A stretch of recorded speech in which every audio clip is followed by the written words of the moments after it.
Picture a Viking. What comes to mind? A fierce warrior in a horned helmet, sailing a longship, raiding coastal monasteries. Now, picture a scholar from the golden age of the Islamic caliphates, meticulously charting the stars or trading silks along the bustling Silk Road. These two worlds seem poles apart, separated by thousands of miles and vastly different cultures. But what if I told you their stories are not separate at all?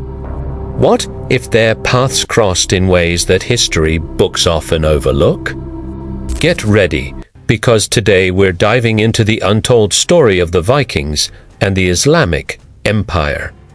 A saga of trade, clashes, and cultural exchange that will completely change how you see this pivotal era in world history. Let's set the stage. From the 8th to the 11th centuries, the Viking Age was in full swing. These Norse seafarers, known as Vikings in the west and Varangians or Rus in the east, weren't just raiders. They were master navigators, explorers, and, most importantly for our story, tireless merchants. While their cousins were terrorizing the coasts of England and France, a different group of Vikings turned their longships eastward. They sailed down the great rivers of Eastern Europe, the Volga and the Dnieper, venturing deep into lands that are now Russia and Ukraine. Their goal, not just plunder, but profit. And the ultimate prize lay far to the south, in the glittering, sophisticated heart of the Islamic world. At the same time, the Abbasid Caliphate, centered in the magnificent city of Baghdad, was at its zenith. This was the Islamic Golden Age. Baghdad was the world's largest city, a global hub of science, art, and commerce. Its markets, or souks, were overflowing with goods from as far away as China and Africa. The Caliphate's currency, the silver dirham, was the international standard, a bit like the US dollar today.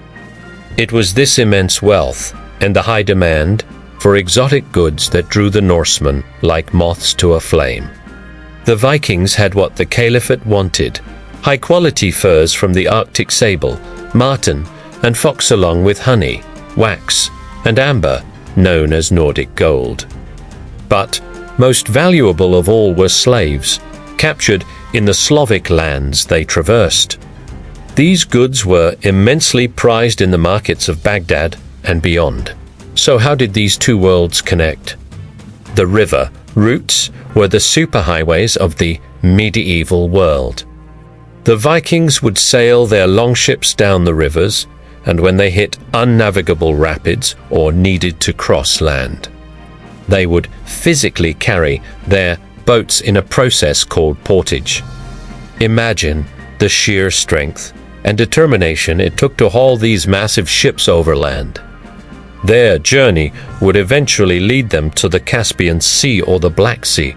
From there, they could sail to the northern frontiers of the Islamic world or connect with caravan routes, like the legendary Silk Road, that led directly to the great cities of Central Asia and the Middle East, one of the most incredible pieces of evidence we have. For this connection comes from a man named Ahmad ibn Fadlan. In the year 921, Ibn Fadlan, an emissary of the Abbasid Caliph, was sent on a diplomatic mission north. Along the Volga River, he encountered a group of Norse traders, whom he called the Rusiya.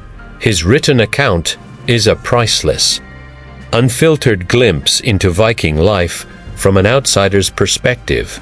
He was both horrified and fascinated. He described them as perfect physical specimens, tall as date palms, but also noted their lack of hygiene, calling them the filthiest of God's creatures.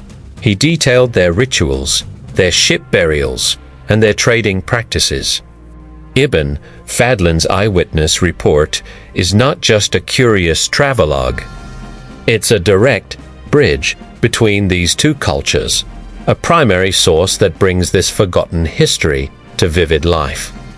He was a man of a sophisticated, urban culture trying to make sense of these wild, powerful people from the north. The archaeological evidence is just as compelling.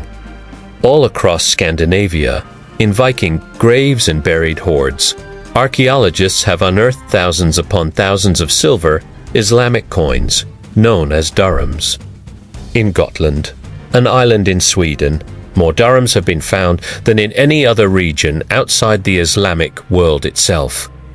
These coins weren't just used as money.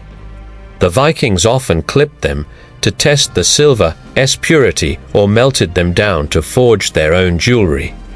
Finding a dirham from Samarkand in a Viking grave in Sweden is like finding a piece of a distant, alien world. It's tangible proof of this long-distance trade network.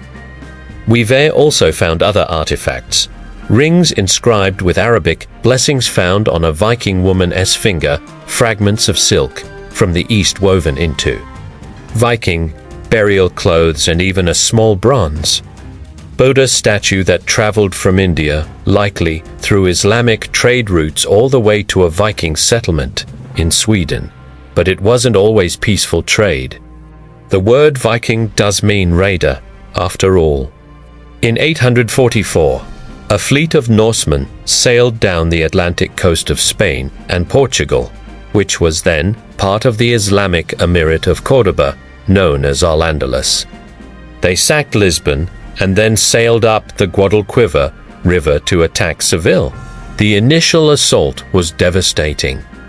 The inhabitants of Seville were caught completely by surprise.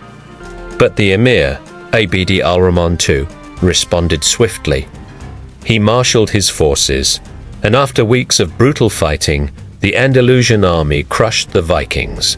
The survivors were forced to flee. This raid was a wake-up call for Al-Andalus. They strengthened their coastal defenses and built a permanent navy, ensuring that a large-scale Viking attack on their heartland would never succeed again. There were other, smaller raids, but the Norsemen learned that the organized, powerful Islamic states were a much tougher target than the fragmented kingdoms of Western Europe. Further east, in the Caspian Sea region, the story was similar. The Rus launched several major expeditions against the rich coastal cities. The most famous was in 913, when a massive fleet of 500 ships reportedly raided the region of Tabaristan in modern-day Iran. They gathered immense plunder, but on their way home, they were ambushed and annihilated by local forces.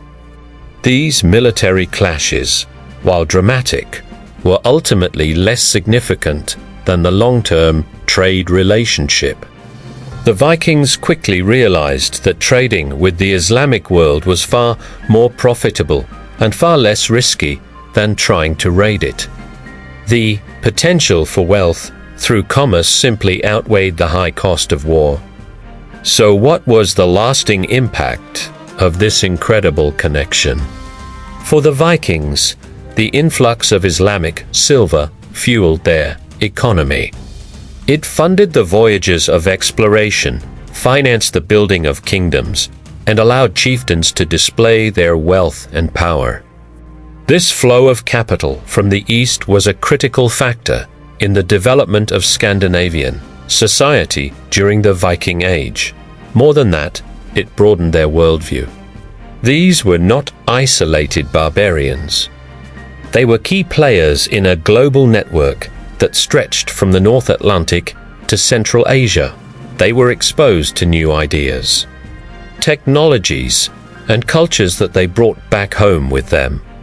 For the Islamic world, the Vikings were a reliable source of highly sought-after northern goods.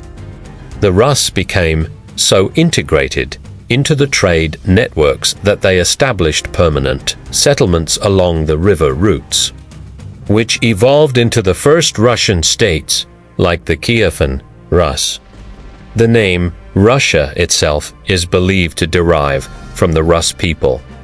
In essence, the Viking desire to trade with the Islamic caliphates was a direct catalyst for the birth of a nation.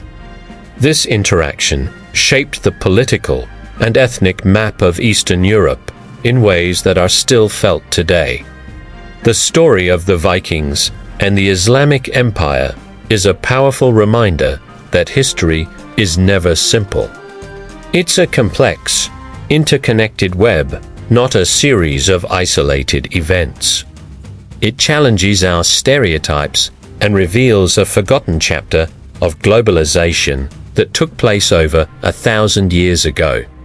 The fierce warriors of the North and the brilliant scholars of the South were not enemies living in separate universes. They were traders, rivals, and sometimes neighbors, linked by the universal human desires for wealth, knowledge, and adventure. Their story isn't just about clashes and coins. It's about the surprising and profound ways that different cultures can connect, shaping the course of history in the process. Thank you so much for joining me on this journey back in time.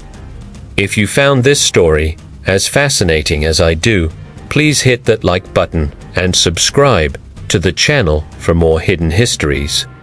Let me know in the comments what part of this story surprised you the most. Until next time, stay curious.